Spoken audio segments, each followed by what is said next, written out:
Hello students, ये आपकी BA third year की पॉलिटिकल साइंस की क्लास है। और आज जो हम पढ़ने जा रहे हैं वो है प्लेटो का शिक्षा संबंधी सिद्धांत, स्कीम ऑफ एजुकेशन।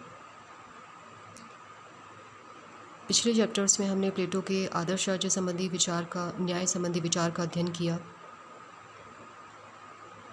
और आज जो हम यहाँ अध्ययन करेंगे वो है प्लेटो का शिक्षा संबंधी सिद्धांत। हमने प्लेटो के आदर्श राज्य संबंधी सिद्धांत में चर्चा की थी कि आदर्श राज्य की स्थापना के लिए प्लेटो दो साधनों की चर्चा करता है।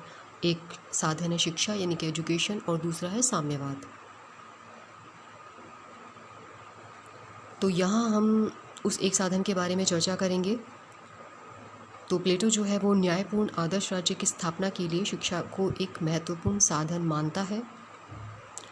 और प्लेटो का मानना है कि शिक्षा से सद्गुण उत्पन्न होते हैं, दुर्गुण समाप्त हो जाते हैं। प्लेटो का यह भी कहना है कि शिक्षा वह माध्यम है जो व्यक्ति के मस्तिष्क पर छाए हुए अज्ञान रूपी अंधकार को हटाती है और ज्ञान की ज्योति जलाती है। यहाँ पे देखिए, प्लेटो की दृष्टि में राज्य का सबसे इम्पॉर्टेंट काम जो है वो है क्या? शिक्षा देना। वो कहता है कि राज्य पहला तथा सबसे ऊंचा शिक्षण संस्थान है। तो प्लेटो ने अपनी पुस्तक रिपब्लिक में शिक्षा संबंधी विचार के बारे में विस्तृत रूप से लिखा। और शिक्षा का इतना विस्तार से उसने विवेचन किया है।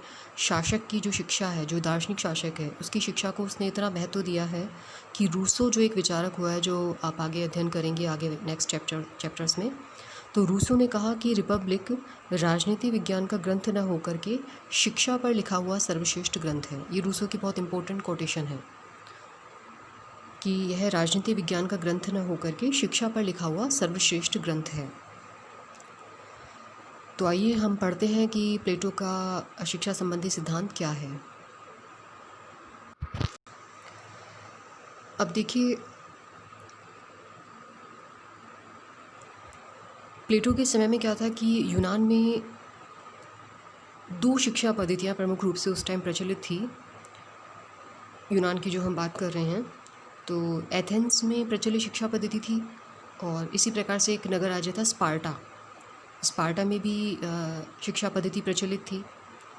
दोनों शिक्षा प्रणाली जो थी उनकी अपनी अपनी कमियां थी, अपने अपने गुण थे। तो सबसे पहले हम इनके बारे में देख लेते हैं कि उस समय इन स्थानों पर जो प्रचलित शिक्षा प्रणाली थी वो क्या थी एक्चुअल में। तो सबसे पहले हम बात करते हैं कि एथेंस में उस टाइम जो शिक्षा प्रणाली थी वो क्या थी। एथेंस में शिक्षा व्यक्तिगत हाथों में थी, यानी कि ये राज्य का कर्तव्य नहीं था व्यक्ति को एजुकेट करना, ये परिवार का उत्तरदायित्व माना जाता था। राज्य की ओर से शिक्षण संस्थाओं को कोई सहायता नहीं मिलती थी। शिक्षा का जो पाठ्यक्रम था, जो सिलेबस था, वो 3 पार्ट में डिवाइडेड था: प्राथमिक, माध्यमिक और उच्च, यानी कि प्राइमरी, सेकेंडरी एंड टर्शियरी। तो जो सबसे पहला है प्राथमिक, वो उसकी जो उम्र है वो है 6 से 14 वर्ष। इस पीरियड के दौरान साहित्य, व्यायाम, संगीत, इनकी शिक्षा दी जाती थी। माध्यमिक जो शिक्षा है, यानी कि 14 से 18 वर्ष की उम्र के दौरान भाषण कला, राजनीति, व्याकरण, इनकी शिक्षा दी जाती थी। और जो तीसरा पार्ट है वो है उच्च, सैनिक। उसकी आयु है 18 से 20 वर्ष, यानी कि वो इस एज ग्रुप को दी जाती थी, और यहाँ इस एज ग्रुप में सैनिक शिक्षा दी जाती थी। तो ये जो एथेंस में प्रचलित शिक्षा प्रणाली थी, ये समाज के हितों के विपरीत अपने स्वार्थों की वृद्धि की भावना पैदा करने वाली थी। यानी इसमें कि राज्य का उद्देश्य का ध्यान नहीं रखा गया था, और एक प्रकार से ये है जो धनिक वर्ग था उसके लिए फ़ायदेमंद थी।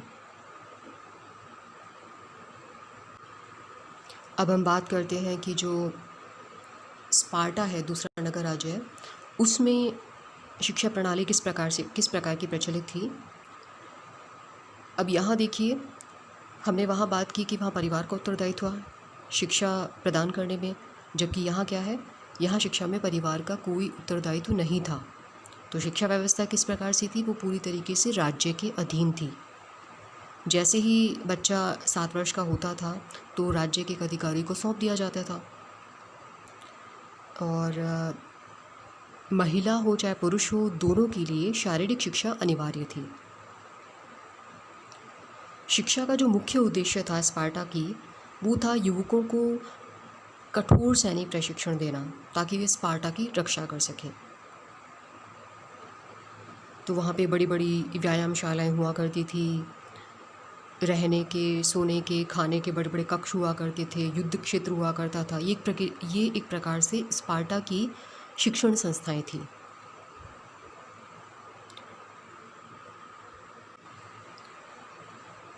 तो ये जो एथेंस और स्पार्टा में प्रचलित शिक्षा प्रणाली थी, इसके बाद हम प्लेटो ने अपनी रिपब्लिक में किस प्रकार से शिक्षा संबंधी विचार प्रस्तुत किए हैं उनके बारे में पढ़ते हैं। Platonic framework of education. तो प्लेटो का जो शिक्षा सिद्धांत है, नो डाउट वो तत्कालीन एथेंस और स्पार्टा की शिक्षा व्यवस्था से प्रभावित था। प्लेटो ने क्या किया कि अपना जो शिक्षा सिद्धांत दिया, इसमें इन दोनों के गुणों को शामिल किया, दोनों की क्वालिटीज़ को लिया और इनके अवगुणों से अपनी शिक्षा को दूर रखा। जैसे कि प्लेटो ने अपने शिक्षा योजना में एथेंस से शिक्षा का व्यक्तिगत रूप लिया, जिससे क्या हो सके, व्यक्ति के संपूर्ण व्यक्तित्व का, ओवरऑल पर्सनैलिटी डेवलपमेंट हो सके।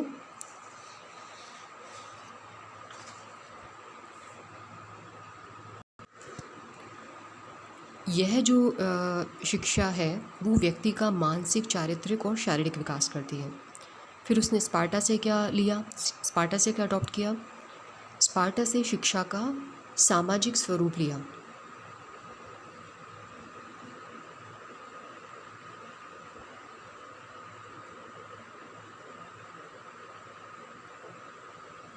स्पार्टा से शिक्षा का सामाजिक स्वरूप लिया, जिसके अनुसार कि शिक्षा जो है वो, जैसे कि हमने अध्ययन किया कि परिवार का उत्तरदायित्व नहीं होता था, बल्कि किसका होता था, राज्य का होता था। तो इसके अनुसार शिक्षा जो है वो राज्य के नियंत्रण और निर्देशन में होनी चाहिए। साथ ही ये सैनिक प्रशिक्षण पर बल देती है। तो इस प्रकार से उसने शिक्षा का जो व्यक्तिगत स्वरूप था वो एथेंस से लिया और शिक्षा का जो सामाजिक स्वरूप था वो स्पार्टा से लिया। अब आगे हम बढ़ते हैं प्लेटो की शिक्षा सिद्धांत के बारे में। तो देखिए यहाँ इस चार्ट में आप देखेंगे कि प्लेटो ने अब जो अपनी शिक्षा योजना है उसको 2 भागों में बांटा है। एक है सैद्धांतिक शिक्षा और एक है व्यवहारिक शिक्षा, यानी कि थ्योरेटिकल एजुकेशन, और एक है प्रैक्टिकल एजुकेशन। थ्योरेटिकल एजुकेशन की जब हम बात करते हैं तो उसने सैद्धांतिक शिक्षा को भी 2 पार्ट में डिवाइड किया है, एक प्राथमिक शिक्षा है और एक उच्च शिक्षा है। प्राथमिक शिक्षा यानी कि एलिमेंट्री एजुकेशन, इसमें उसने अलग अलग एज ग्रुप में डिवाइड कर दी। इस आयु में ये शिक्षा देनी चाहिए, इस आयु में ये शिक्षा देनी चाहिए, और इस एज ग्रुप के लोगों को ये इस प्रकार की शिक्षा दी जानी चाहिए।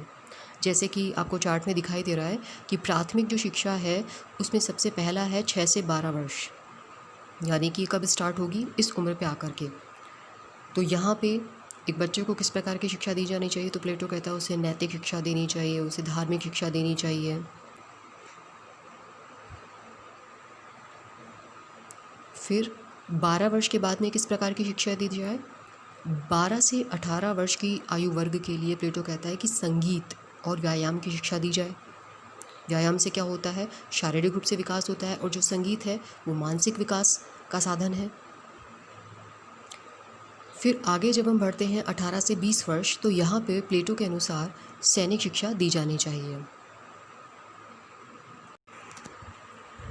अब देखिए यहाँ हमने प्राथमिक शिक्षा के बारे में चर्चा की।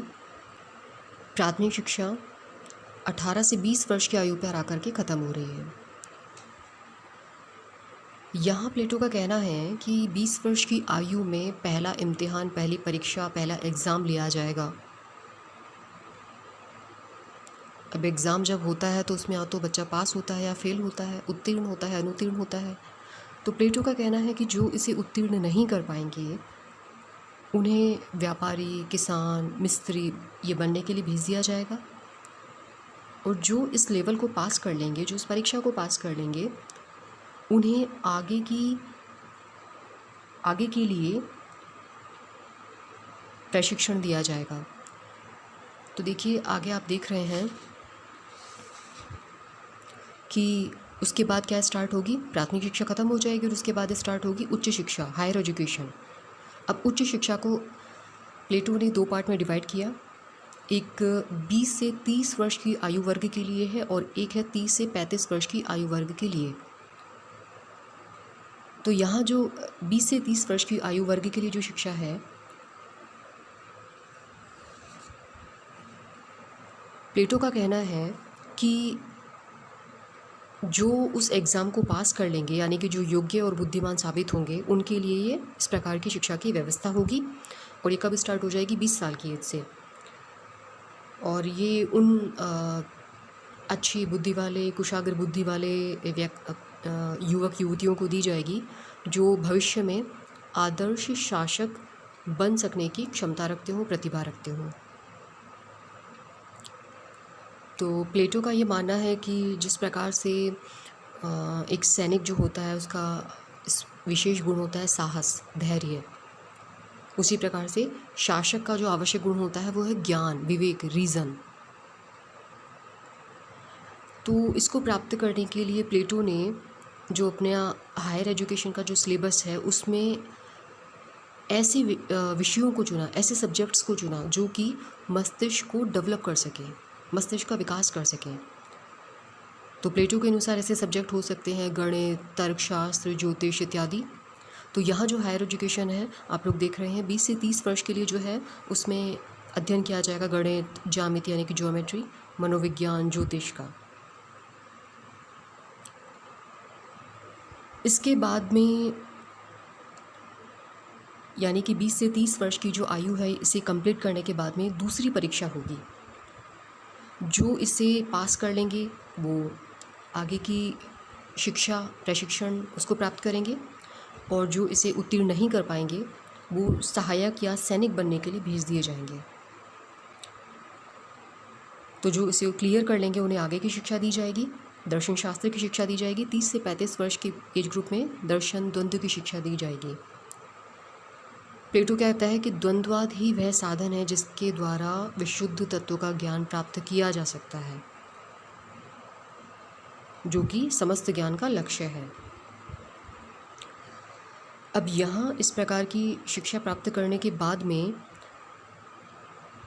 व्यवहारिक शिक्षा की बात करता है, practical education. Theoretical education complete हो गई 35 वर्ष की आयु तक। उसके बाद में प्लेटो बात करता है व्यवहारिक शिक्षा की।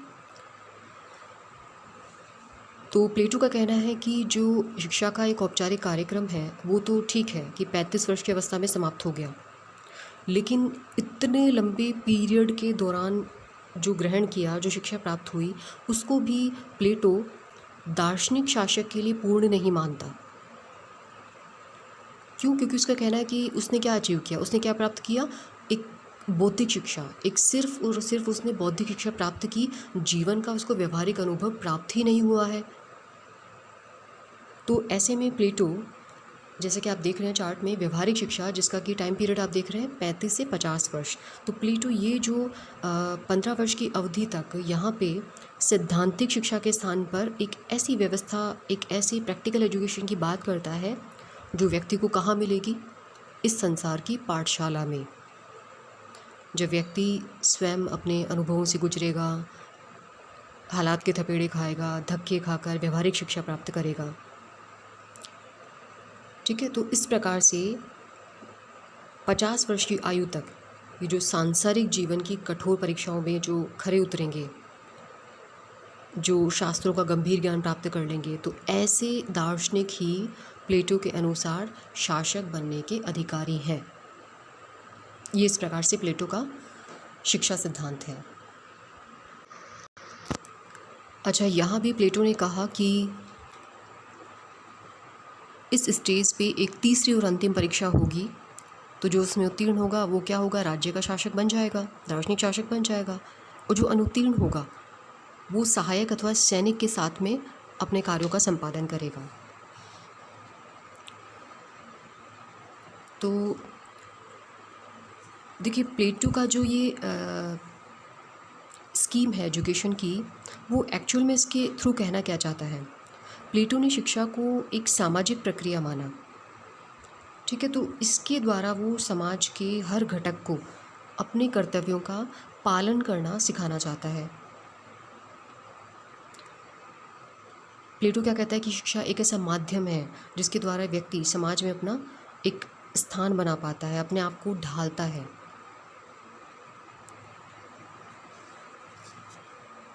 तो ये थी प्लेटो की शिक्षा संबंधी सिद्धांत के बारे में बातें। आगे हम पढ़ते हैं प्लेटो का जो शिक्षा संबंधी सिद्धांत है, इसकी कुछ विशेषताएं।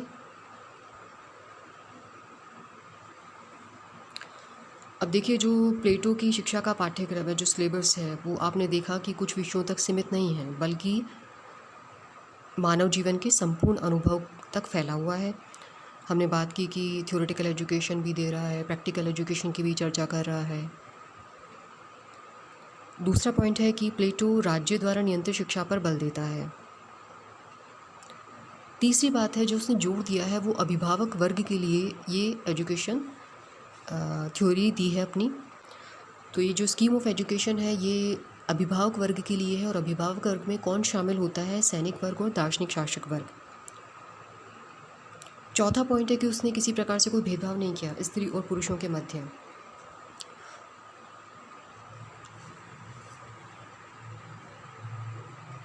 दोनों को उसने अपने शिक्षा सिद्धांत में समान अवसर प्रदान किया है शिक्षा प्राप्त करने के लिए। और यह जो शिक्षा संबंधी योजना है, ये शरीर का भी विकास करती है और साथ में मस्तिष्क का भी विकास करती है। अब आगे हम बात करते हैं इसके आलोचना के बिंदुओं की तरफ। तो इसको क्रिटिसाइज़ भी किया गया है। आपने देखा कि एजुकेशन जो है वो कब स्टार्ट हो रही है, 6 वर्ष की आयु पर, और कब ख़त्म हो रही है, 50 वर्ष की आयु पर। तो आप देख रहे हैं कि सिलेबस बहुत लंबा है। तो पहली तो इसकी आलोचना यही है कि पाठ्यक्रम बहुत लंबा है। दूसरी इसकी आलोचना है कि यह व्यक्ति की प्रकृति और आवश्यकता के अनुकूल नहीं है, बल्कि राज्य की प्रकृति और आवश्यकता के अनुकूल है। तीसरा पॉइंट यह है कि प्लेटो ने अपनी स्कीम ऑफ एजुकेशन में ज्यामिति यानी कि ज्योमेट्री की शिक्षा पर बहुत ज़्यादा बल दिया है। इसके अलावा उत्पादक वर्ग की शिक्षा को उसने कोई विशेष स्थान नहीं दिया। ये किसके लिए? केवल संरक्षकों के लिए। तो उसने राज्य की जो अधिकांश जनता है, जो बहुसंख्यक वर्ग है, कृषक, कारीगर, मजदूर, इनके लिए शिक्षा की व्यवस्था नहीं की। आगे हम पढ़ते हैं इसके महत्व की तरफ, सिग्निफिकेंस की तरफ। तो देखिए, प्लेटो ने एक ऐसी शिक्षा की योजना प्रस्तुत की है जो सर्वांगीण है, निरंतर चलने वाली प्रक्रिया है। उसने दार्शनिक शासक बनने के लिए ना सिर्फ सैद्धांतिक शिक्षा की बात कही है, बल्कि व्यवहारिक शिक्षा की भी बात कही है। और दूसरा इसका सिग्निफिकेंस है कि वह सद्गुणी शिक्षा पर बल देता है। उसका जो शिक्षा का मकसद क्या था कि व्यक्ति में सद्गुण उत्पन्न करना, दुर्गुणों को दूर करना।